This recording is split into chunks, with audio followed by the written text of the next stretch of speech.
Вашингтона будут осуществлять вице-президент.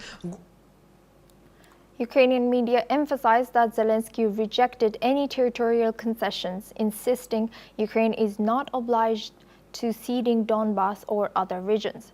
Reports highlighted Ukraine's demand for strong security guarantees and public opposition to surrendering territory. Here's how Ukraine's state TV covered these developments.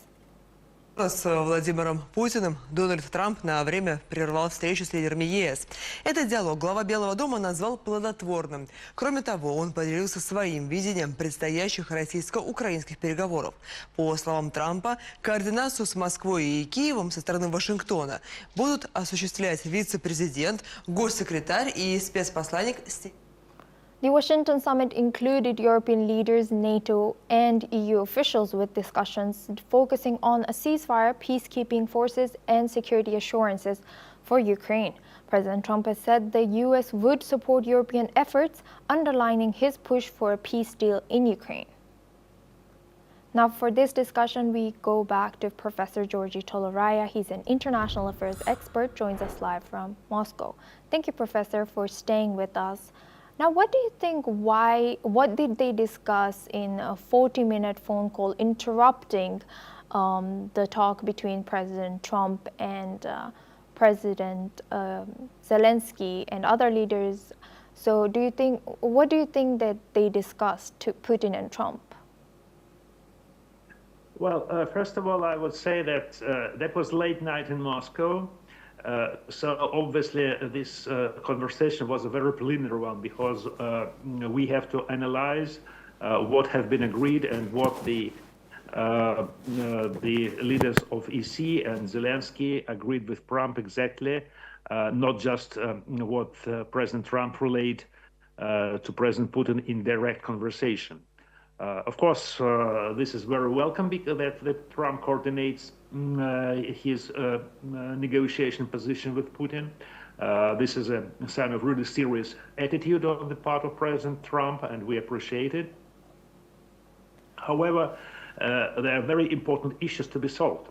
For example, what exactly does it mean, security guarantees?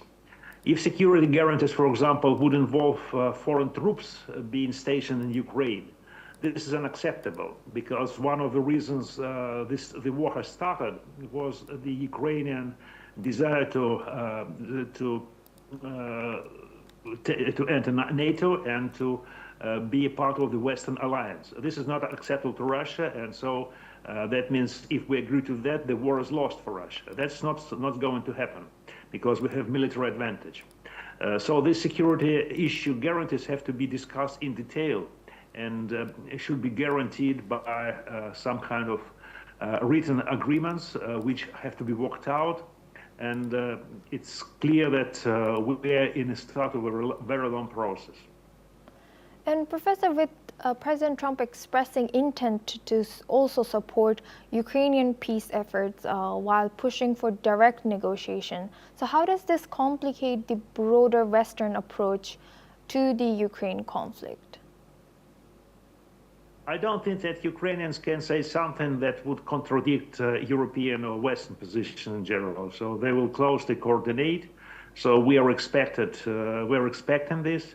And in fact, I think that the European leaders may prevent some kind of adventurous or non-realistic approaches by the Ukrainian side.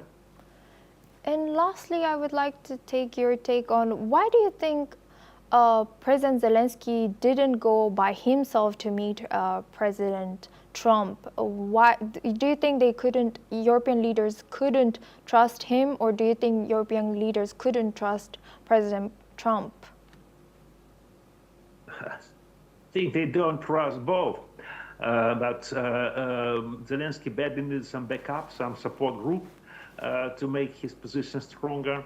While for Trump it was important, President Trump, it was important to show his leadership, which he did. He actually said that I'm the boss. So you came here and I'm telling you what will happen. And this is very important for him. So it turned out to U.S. favor, in fact. Thank you very much, Professor Georgy Toloraya, for joining